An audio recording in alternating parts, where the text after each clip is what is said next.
Assalamualaikum warahmatullahi wabarakatuh. Sahabat dimanapun kalian berada, terima kasih buat yang sudah menonton video-video saya, buat yang sudah mensubscribe ke channel saya. Semoga ada mendapat manfaatnya, dan terima kasih pula atas pertanyaan-pertanyaannya, komentar-komentarnya. Dan hari ini saya akan mencoba menjawab beberapa komentar yang kawan-kawan bertanya, meminta solusi, meminta saran dan sebagainya. Saya akan mengambil beberapa poin yang penting untuk saya jawab, dan tidak semua komentar saya jawab, tidak semua pertanyaan yang ada di komentar kawan-kawan untuk saya jawab, karena semuanya hampir sama. Hanya beberapa saja yang saya ambil sebagai poin saja untuk saya jawab. Semoga ini bermanfaat buat kita semuanya. Baik, yang pertama, maaf, saya kurang setuju dengan pendapat ini. Video saya sebelumnya memang tentang haruskah seorang yang sudah tidak perawan lagi untuk jujur, atau haruskah aku jujur bahwa aku pernah berzina. Perempuan yang sudah melakukan zina, laki-laki yang sudah melakukan zina, kedua-duanya tidak dibenarkan dalam agama untuk menceritakan kepada orang lain. Baik itu karena ditanya atau suka-suka kita menceritakan, dua-duanya haram. Jadi tidak boleh. Nah, ada kawan kita yang memberi tanggapan dan memberi sedikit sanggahan, ya. Maaf, saya kurang setuju dengan pendapat ini. Boleh, tidak apa-apa. Semua kita punya pendapat, semua kita punya pemikiran masing-masing. Tapi setiap pemikiran itu harus dibuktikan dengan dalil-dalil. Kalau orang yang beragama Islam tentu membutuhkan dalil Al-Quran dan hadis, ijma' ulama atau qiyas. Tapi bagi orang yang tidak beragama Islam, ya mungkin terlepas daripada komentar ini, mungkin terlepas daripada penjelasan dalam video saya, ya terserah bagaimana agama Anda mengatur. Tapi kalau Islam, dia tetap ada pondasi yang tempat kita berpijak, yaitu Al-Quran dan Al-Hadis. Maka pertama saya memohon maaf bagi kawan-kawan yang di luar agama Islam, yang mungkin kurang berkenan dengan isi video saya dan Anda kurang sependapat. Terserah bagaimana agama Anda mengatur. Oke, kita lanjutkan membaca komentar kawan kita ini.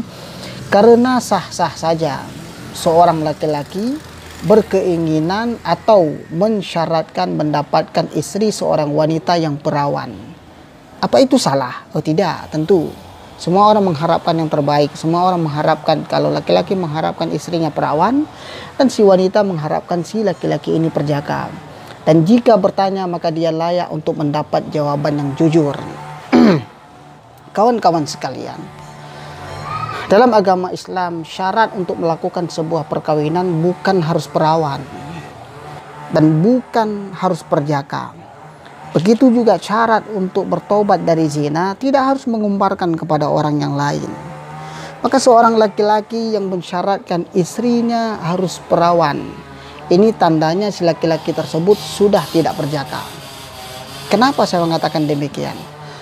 Seorang laki-laki yang baik, seorang laki-laki yang belum pernah melakukan dosa-dosa besar seperti zina dan sebagainya, dia tidak perlu takut dan gundah akan mendapatkan perempuan yang jelek, karena memang tidak. Ifu ta'ifun nisa'ukum.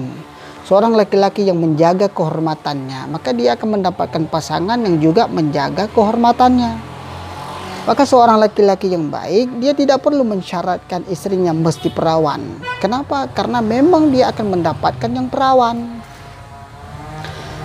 Hanya laki-laki yang sudah pernah terjerumus ke dalam lembah yang hitam, maka dia akan mensyaratkan pasangannya untuk tidak berada dalam lembah yang hitam sama seperti dengan dirinya.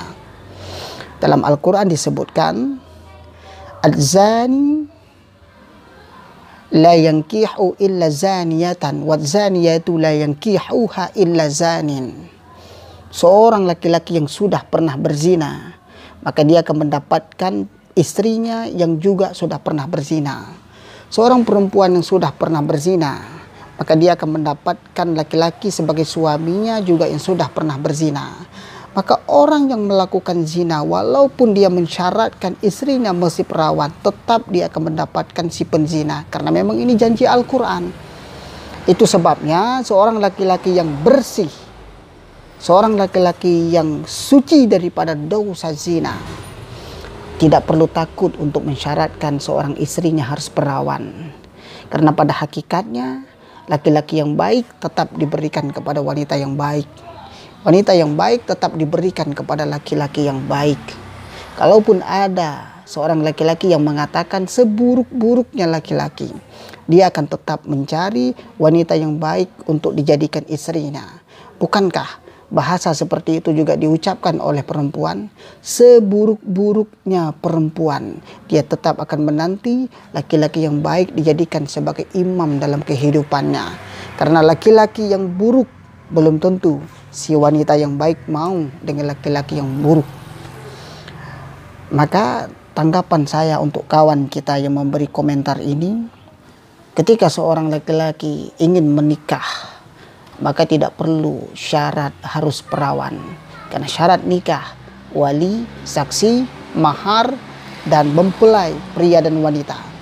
Hanya laki-laki yang buruk, yang dia was-was dan takut mendapatkan istri buruk seperti dirinya, maka dia mensyaratkan yang baik.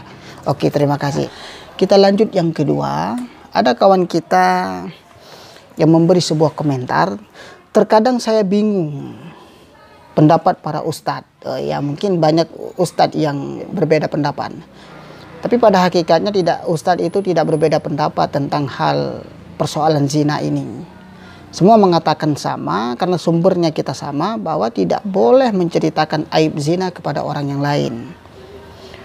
Seorang wanita harus menutupi masa lalunya, bahkan tentang keperawanannya. Ya betul. Toh di malam pertamanya kan bakal ketahuan juga. Belum tentu di malam pertama ketahuan. Karena tidak semua laki-laki ini pandai, tahu, paham, punya ilmu tentang hal demikian. Bisa saja si laki-laki kena tipu. Dan tidak semua wanita di malam pertama itu mengeluarkan darah perawan, tidak. Ada yang kadang-kadang memang tidak mengeluarkan darah, kadang-kadang ada. Tetapi kebanyakannya tidak, kadang sedikit. Jadi kalau ada laki-laki yang paham tentang ini, oke, dia tidak akan tertipu atau dia bakalan mengetahuinya. Tapi kalau ada laki-laki yang tidak paham dan tidak mengerti tentang itu, malam pertama itu juga belum tentu akan ketahuan. Tapi kalau kami di Aceh, berarti ini orang Aceh ya, dalam hukum perkawinan kita bisa meminta balik mahar kita kepada pihak wanita, bahkan 2 kali lipat. Mungkin ini tradisi, tapi dalam hukum syariat agama tidak dibenarkan seperti itu. Dalam hukum Islam, ketika si laki-laki mendapati istrinya tidak perawan, bolehkah menarik maharnya kembali? Mazhab yang kita anut di Aceh adalah mazhabnya Imam Syafi'i.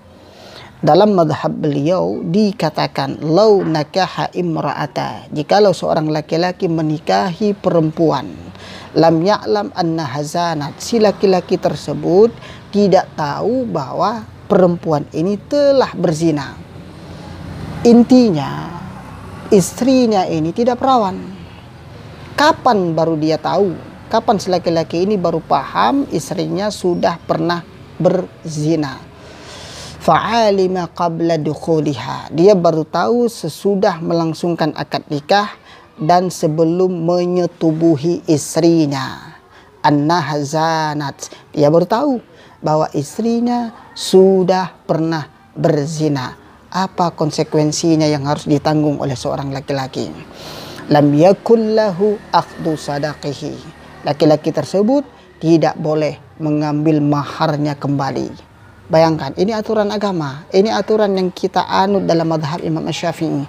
Bayangkan setelah melangsungkan akad nikah, bahkan kita belum tidur dengan istri kita itu, kita tahu dia sudah pernah melakukan zina, baik zinanya setelah menikah dengan kita atau sebelum menikah dengan kita, tidak boleh 1% pun kita menarik maharnya kembali.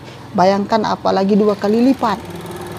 Belum tidur saja mahar tidak boleh kita ambil, apalagi kita sudah mendukulnya, apalagi kita sudah menjimatinya, apalagi kita sudah tidur dengannya. Maka 1% pun tidak dibenarkan dalam agama mengambil maharnya kembali. Kenapa? Karena dalam pendapat mazhab Imam Asy-Syafi'i bahwa ketidakperawanan tersebut bukanlah satu aib, satu cacat yang bisa membuat si laki-laki boleh menarik maharnya kembali. Maka mungkin yang kawan saya katakan ini di Aceh 2 kali lipat malahan bayar ke si pihak laki-laki. Kalau ketahuan si wanita ini tidak perawan, mungkin ini adalah sebuah tradisi, bukan dari syariat agama. Sebab kalau syariat agama yang boleh mengambil mahar kembali sesuatu yang memang menurut pandangan agama dianggap cacat atau aib. Contoh si wanita itu punya penyakit gila, sejam sekali gila, sejam sekali gila, 2 jam sekali gila, kan tidak mungkin berumah tangga dengan orang gila. Nah, maka kembalikan mahar si laki-laki. Atau si perempuan ini punya penyakit lepra, atau punya penyakit yang bisa merontokkan daging, atau apa itu, panu yang seluruh tubuh. Penyakit yang seperti itu boleh si laki-laki mengambil kembali maharnya. Atau sumbat kemaluannya dengan tulang, itu boleh kembalikan maharnya. Tetapi tidak perawan, dalam pendapat mazhab Imam Asy-Syafi'i tidak dianggap satu cacat, tidak memiliki hak si laki-laki untuk menarik maharnya bila dia tahu istrinya tidak perawan lagi. Jadi bukan saya tidak setuju ya dengan komentar kawan saya ini. Hanya saja mungkin beliau menyampaikan bahwa tradisi tempat tinggal beliau. Kalau bicara adat, ya di mana bumi dipijak, di situ langit kita junjung. Mungkin boleh jadi ini adalah tradisi. Kemudian kita lanjut. Yang selanjutnya, wanita penzina ditakdirkan lelaki penzina. Ya, betul. Begitupun sebaliknya. Apakah arti dari jodoh di tangan Tuhan? Sudah pasti ditakdirkan dengan apa yang kita lakukan. Lantas kenapa di TV berani menayangkan cerita-cerita laki-laki pendosa ditakdirkan wanita solehah? Artinya itu skenario yang bohong. Seorang penzina akan mendapatkan penzina, punya ketentuan. Laki-laki pernah berzina, kemudian dia bertobat. Dia menyesal, dia menangis, dan dia berjanji kepada Allah tidak akan pernah mengulanginya lagi perbuatan yang paling besar dosanya tersebut. Maka ketika tobat si laki-laki tersebut diterima oleh Allah, dia seperti tidak berdosa. Dia sama sekali seperti tidak berzina. Maka dia akan mendapatkan orang yang tidak berzina. Jadi kalau ada cerita laki-laki pendosa ditakdirkan wanita solehah, sebenarnya laki-laki tersebut sudah duluan bertobat. Jadi ketika orang sudah bertobat, dosanya sudah rontok, maka dia seperti tidak melakukan dosa sama sekali. Jadi ketika orang dianggap tidak melakukan dosa sama sekali, maka dia bersih, maka dia suci. Dia akan mendapatkan wanita yang baik untuk jadi pendamping hidupnya. Jadi kalau ada di sinetron ada penzina, kemudian pasti adegannya itu dia bertobat. Setelah dia bertobat, baru dia mendapatkan pasangannya yang baik. Karena ada cerita pelacur yang mendapatkan suaminya seorang ulama besar, seorang yang alim. Kenapa dia bisa mendapatkan seorang yang alim? Karena dia duluan si pelacur ini bertobat kepada Allah Subhanahu wa taala. Jadi kuncinya adalah bertobat. Ifu ta'ifu nisa'ukum. Kuncinya adalah kembali kepada Allah Subhanahu wa taala, maka akan mendapatkan yang terbaik. Selanjutnya, kalau diceritakan ya nggak perlu. Tapi kalau ditanya atau jadi syarat buat pernikahan, wajib dijawab jujur agar tidak menimbulkan di masa lalu. Ini maksudnya di masa mendatang ya. Mending jujur dari awal. Bangkai kalau disembunyikan pasti tercium juga. Masya Allah. Seorang laki-laki yang ingin melamar perempuan, kemudian dia bertanya hal yang boleh dia tanya, tidak sampai ke urusan pribadinya. Seorang laki-laki yang mengkhidbah perempuan ada hal-hal yang dibolehkan baginya. Yang pertama, dia boleh melihat sebatas muka dan dua telapak tangan. Dan dia boleh bertanya. Apa yang boleh dia bertanya? Contoh, pendidikannya sampai di mana boleh. Yang kedua, boleh bertanya tentang penyakit-penyakit yang menurut agama boleh khiyar, boleh pasah nikah. Dan boleh mengambil mahar. Contoh, ada riwayat penyakit keturunan seperti lambung, seperti gula, seperti lepra dan sebagainya. Kemudian penyakit gila. Nah, boleh bertanya tentang penyakit yang kira-kira penyakit tersebut memberi hak untuk laki-laki mengambil maharnya. Lebih daripada itu tidak dibenarkan bagi laki-laki untuk bertanya. Maka kalau ada laki-laki yang bertanya sampai ke urusan pribadinya, sampai ke masa lalunya, sampai ke apakah dia pernah melakukan zina, si wanita hanya menjawab, kalau Anda ingin menikah maka menikahlah. Kalau memang tidak berkenan untuk menikah maka silakan mundur. Cukup. Jadi kalau si laki-laki mensyaratkan pernikahan harus perawan, tidak perlu, tolak saja, tidak apa-apa. Karena jauh-jauh berpuluh tahun ke belakang kita setelah berzina menutupinya. Kadang sampai 20 tahun tidak pernah terbongkar. Intinya Allah menutupi kejahatan dan keburukan kita tersebut. Kenapa hanya satu hari itu dengan satu orang kita membuka sesuatu yang sudah pernah ditutupi Allah sebelumnya? Maka tidak punya kewajiban dan hak bagi perempuan untuk menceritakan. Adalah benar aib itu wajib ditutupi, tapi jangan sampai itu menghalangi seorang dalam meraih impiannya. Mungkin si wanita cukup mengatakan saya tidak virgin. Tidak perlu, sebab yang dikatakan aib dalam perbuatan zina itulah zina itu sendiri. Maka ketika orang mengatakan saya tidak perawan, itu intinya dia sudah membongkar bahwa dirinya sudah pernah melakukan zina.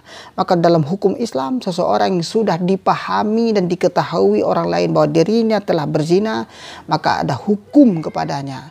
Kalau dia sudah pernah menikah, maka rajam.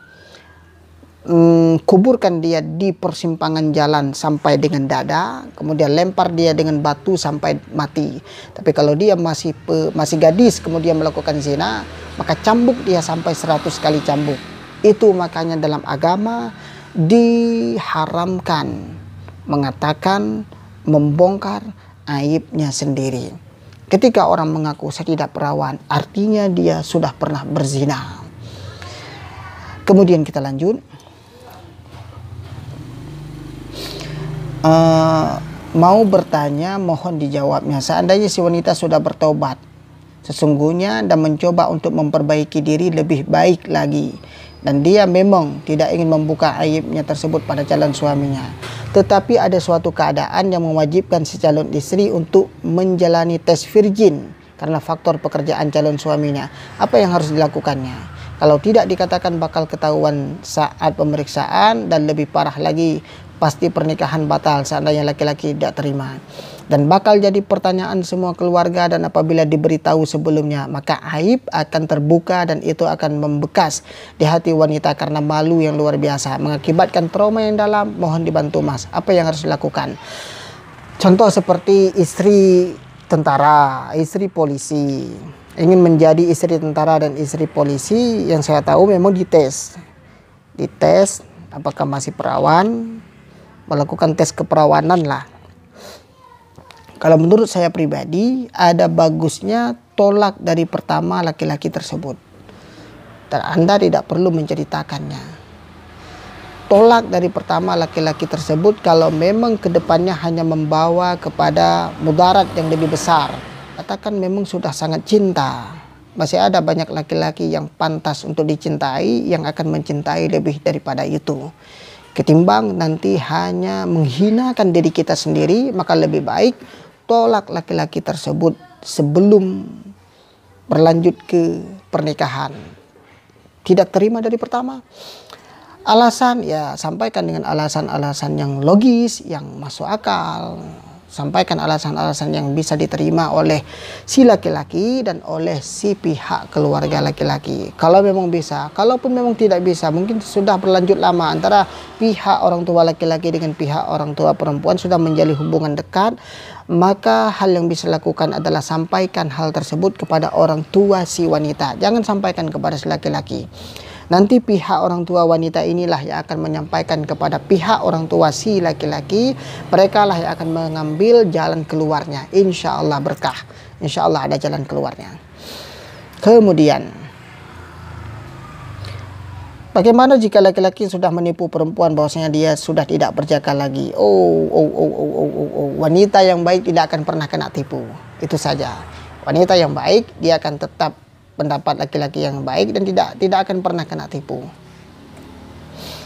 Tapi ada wanita jujur karena tidak ingin menipu laki-laki. Apa hukumnya? Hukumnya haram karena dilarang oleh agama.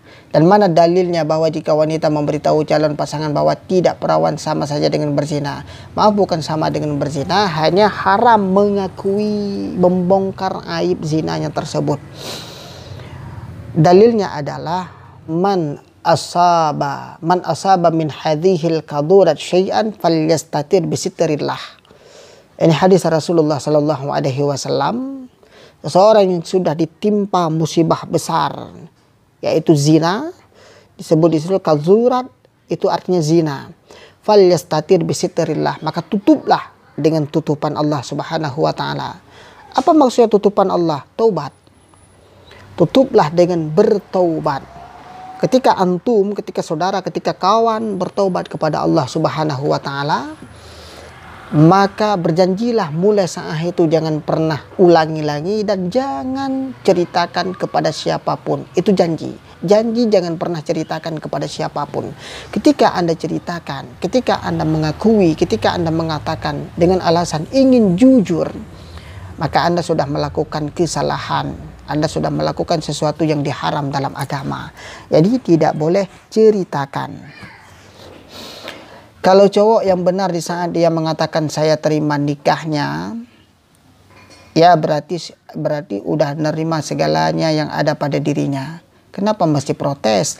Lo nikah tujuannya ibadah apa hanya pengen gitu-gituan? Wah. Oh, mantap. Nikah memang tujuannya untuk ibadah. Dan ibadah maka tidak perlu diprotes. Apa yang kita dapat, itu yang kita rasa. Apa yang kita dapat, nah itu yang kita jaga.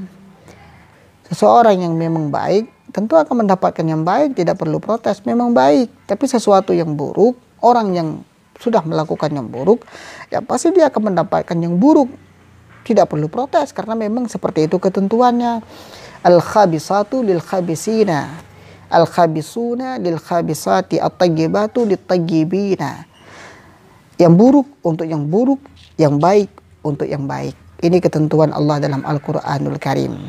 Sampai di sini. Assalamualaikum warahmatullahi wabarakatuh.